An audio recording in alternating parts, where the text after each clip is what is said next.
হঠাৎ করেই সাইরেনের তীব্র আর্তনাদ। কয়েক সেকেন্ডের মধ্যে আকাশ জুড়ে দেখা গেল আগুনের রেখা। একের পর এক ব্যালিস্টিক মিসাইল ধেয়ে আসছে উত্তর ইসরায়েলের দিকে। আতঙ্কে মানুষ দৌড়ে আশ্রয় নিচ্ছে বাংকার আর শেল্টারে, যেন প্রতিটি মুহূর্তে মৃত্যুর ছায়া ঘনিয়ে আসছে চারপাশে।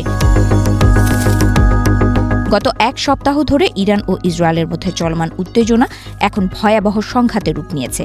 মধ্যরাত থেকে 4 দফায় ইসরায়েলের বিভিন্ন এলাকায় হামলা চালিয়েছে ইরান। সর্বশেষ হামলায় উত্তর ইসরায়েলের আকাশে একটি ব্যালিস্টিক মিসাইল প্রতিরক্ষা ব্যবস্থার মাধ্যমে ধ্বংস করা হয়। তবে আকাশেই সেই মিসাইল বিস্ফোরিত হওয়ায় তীব্র শব্দ ও আগুনের ঝলকে কেঁপে ওঠে পুরো এলাকা। সাইরেন থামার পর ইসরায়েলি প্রতিরক্ষা বাহিনীর হোম ফ্রন্ট কমান্ড যখন ঘোষণা দেয় যে নাগরিকরা শেল্টার থেকে বের হতে পারেন, তখনও অনেকের চোখে মুখে ছিল তীব্র আতঙ্ক। অনেকেই দীর্ঘ সময় মাটির নিচে নিরাপদ আশ্রয়ে অবস্থান করেছেন। শহরের রাস্তাঘাট প্রায় ফাঁকা। সাধারণ মানুষের স্বাভাবিক জীবন যেন থেমে গেছে যুদ্ধের এই ভয়াল বাস্তবতায়। ইসরায়েলের স্বাস্থ্য মন্ত্রণালয়ের তথ্য অনুযায়ী গত এক সপ্তাহের ইরানি হামলায় অন্তত 13 জন ইসরায়েলি নিহত হয়েছেন। আহতের সংখ্যা বেড়ে দাঁড়িয়েছে 1929 জনে। আহতদের অনেকেই মিসাইল হামলার সরাসরি আঘাতে ক্ষতিগ্রস্ত হয়েছেন, আবার অনেকেই আতঙ্কের শেল্টারের দিকে দৌড়াতে গিয়ে বা হুড়োহুড়ির মধ্যে পড়ে আহত হয়েছেন। কর্তৃপক্ষ জানিয়েছে গত 24 ঘণ্টাতেই নতুন করে 157 জন আহত হয়েছেন।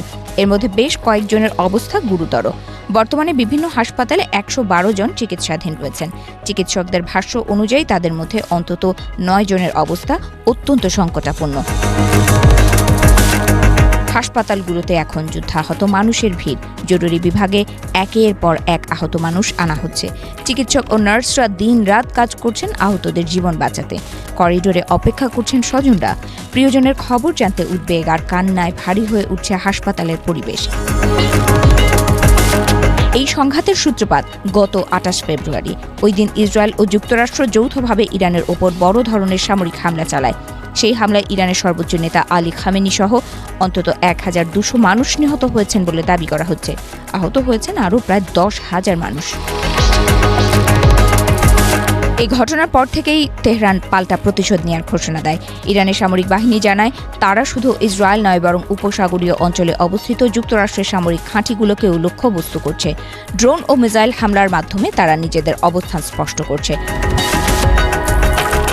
এদিকে ইসরায়েলের স্বাস্থ্য মন্ত্রণালয় নাগরিকদের জন্য নতুন করে সতর্ক বার্তা জারি করেছে। তারা বলছে, সাইরেন বাজলে যেন সবাই শান্তভাবে এবং নিয়ম মেনে কাছে নিরাপদ শেল্টারে আশ্রয় নেন, কারণ আতঙ্ক ও হুড়োহুড়ি থেকে আহত হওয়ার ঘটনা ক্রমেই বাড়ছে।